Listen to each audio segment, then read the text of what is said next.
I'm Henry Pearman, Silverstone Classic with the 40th anniversary of Group C, and I'm joined with Derek Bell and Alex Brundle, and we're going to have a quick look through the cars and a chat about them. 962 came in 85, so that's the factory ran the 962s initially first, so that's the first car that ran a three-car team at Le Mans, and that was the year, in fact, the factory were third place, weren't they? So Yost came first, Richard Lloyd came second, with his own redesigned chassis, so it showed how the privateers were taking on the factory, which made it really competitive. And they let them. Exactly. They let them. The reason being, as I said to Professor Bott, I think there's something wrong with this picture. And he said, Derek, it's very important that our private owners win some races. Well, it's nice when you've already won four Le Mans. You can let them win one, can't you? You can let them win one and one or two at the end of the year. It's awful to say that. Yost deserved it. He was the best of the private teams, wasn't he? Exactly. He was right, and he ended up running these cars for the factory too. You know, at the end of their era, he phoned me up and said, Porsche want me to run a car for them, and I'd drive it. We knew whenever we went into a race, we had a chance to finish. We also knew we had a chance to win.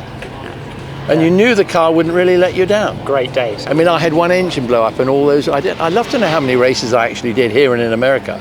We only had one blow up, and one was when Siffert was driving. Actually, that was the 917. I don't remember one blowing up in one of these when I was driving. No, I can't think of one. I know the drive shafts broke with a PDK. Oh, that was every week. We'll talk about that in a minute. That's another story, development. Yeah, it must have been a great life, pounding around, same car every week. Yeah, you knew your stuff. It was always a bit different, but it was always the same, if you know what I mean. You'd get out and you say, that's better through there. Well, we put slightly narrow wheels, but bigger arches now, so you've got more ground effect, because we got less, the wheels became narrower, so you had more tunnels, more suction. But they could actually afford to race them. And race them proproperly, all the time, all year, and test them all the time, all year. Not, right guys, we're going to go testing. It's going to be 3 days, and it's going to cost X million quid. So we need to get this out of it. Got to get this work. We need you in and out, quick. All of that stuff. There was absolutely no ever pressure when we went testing. Somebody said, "What was it like when you all drove the 956 at Paul Ricard the first time it ever showed up?" There was Ix and me and Jochen, I think, just the three of us.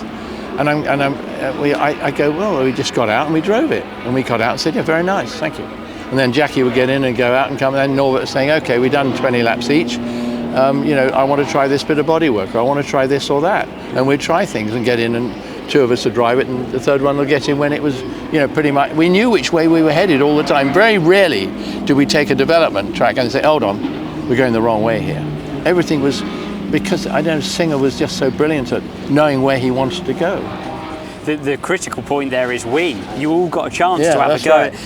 Right now we're so limited on testing time, you've got to trust the other guys. Yes, I know. He'll try that, he'll try this, he'll try that. You all come together in a room and it's, Mike thinks X, so we'll go. I mean, I'm very jealous. And then but Mike might be the guy that's the better driver. He also might not, and he might be quirky and have his own opinions. That's why two drivers are so perfect. And they put Ix and I, because we had this very equal balance of how we liked a car. I mean, he would set the cars, it's fine. And I did with Stuckey. I say, if you say it's better, Stuckey will do it. Believe you, Because I respected enough that he had done it properly, or it was good. Oh, that's much better. Okay, let's go, and we'd all go quicker. Never said, I don't think that's right. I mean, I'd say to Norbert, I think we can go further with the development, and you say, okay, try it. I don't think it's going to work. But he'd let us do it. Basically, we were testing we're not testing. We were doing them all with the long tail, but with the chicanes in. And I remember saying to Norbert, I'm still convinced. I'm not convinced that the long tail is quicker over a lap round Le Mans than the short tail. With great. I didn't know what percentage was more ground effect. How it worked. And so Norbert, because he was Norbert, said to me, take the car out then. So I took the car out with a short tail like that number one sitting there.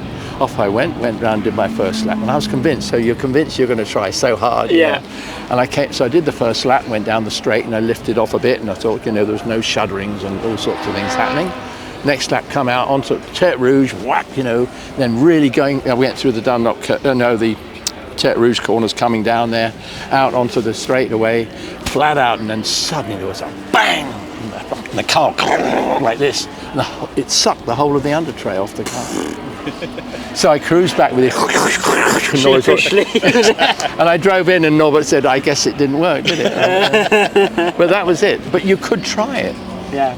I've always felt, I never drove for other teams that much, so I could never compare and say, well, Joe Bloggs wouldn't let me do what I wanted. But the fact was, we both wanted the same. The drivers both had the same. Yeah, there was none of us trying to be. I mean, Ickx was to me the great star, and I respected him. I was with him a little bit at Ferrari, you know, and I just had so much knowledge of Jackie's experience and watched him the way he handled himself, and I thought, gee, I'd like to be as good. I never was as good as him, but I'd like to be like him. And so I modeled myself, but not really thinking about it. I just said, well, he's doing it right, so I'll do that, whatever it is. And we had just this incredible parity the whole way through, you know. Never any feeling, oh, he's quicker than me. Because we all know that you can go out 2 hours later on the same tyres and you'll be half a second quicker or slower, because that's the way racing is.